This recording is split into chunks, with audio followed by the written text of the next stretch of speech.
माणसाच्या एका गटात 40 जोडपी आहेत.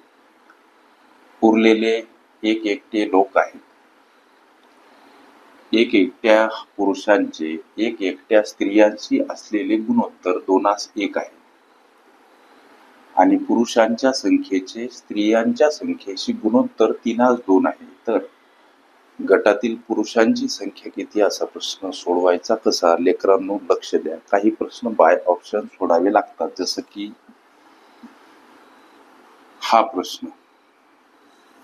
गटातील एकूण लोक 200.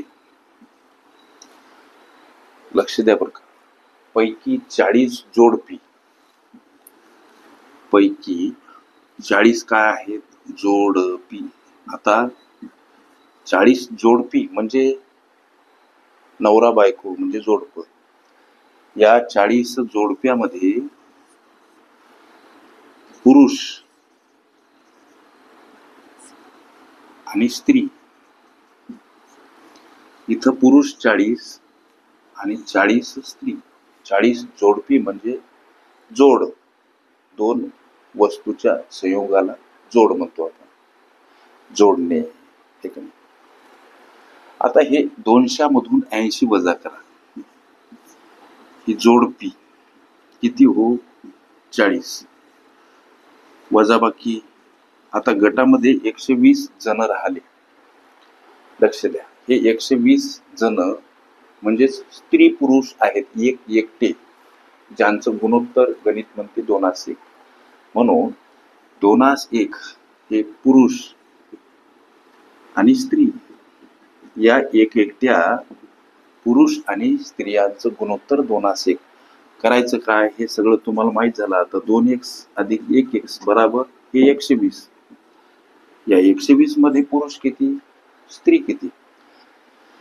2x 1x 3x बराबर 120. x ला एकटं करू. 120 कडे जाताना 3 भागीला हा भाग 40 न जातो, म्हणजे इथं 40 गुणीला 2 अर्थात 80 पुरुष आणि 40 एक 40 40 स्त्रिया.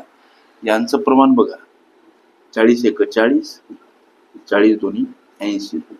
हे 2:1 प्रमाण येताना दिसते. एक एकट्या पुरुषांचं आणि स्त्रियांचं गुणोत्तर. एक एकट्या पुरुषांचे एक एकट्या स्त्रियांचे असलेले गुणोत्तर 2:1. ही गोष्ट क्लिअर झाली की गटामध्ये माणसं 200 आहेत. प्रश्न विचारला की गटातील पुरुषांची संख्या किती? या जोडप्यामध्ये लेकरांनो 40 पुरुष आहेत. इथं एकटे असलेले हे 80 पुरुष आहेत. या दोघांची बेरीज म्हणजे प्रश्नाचं उत्तर, अर्थात 80 अधिक 40 बराबर 120 पुरुष. आता 120 पुरुष. एक गोष्ट क्लिअर करायची राहिली की पुरुषांच्या गटातील पुरुषांच्या संख्येचे स्त्रियांच्या संख्येचे गुणोत्तर 3:2. गटातील पुरुष,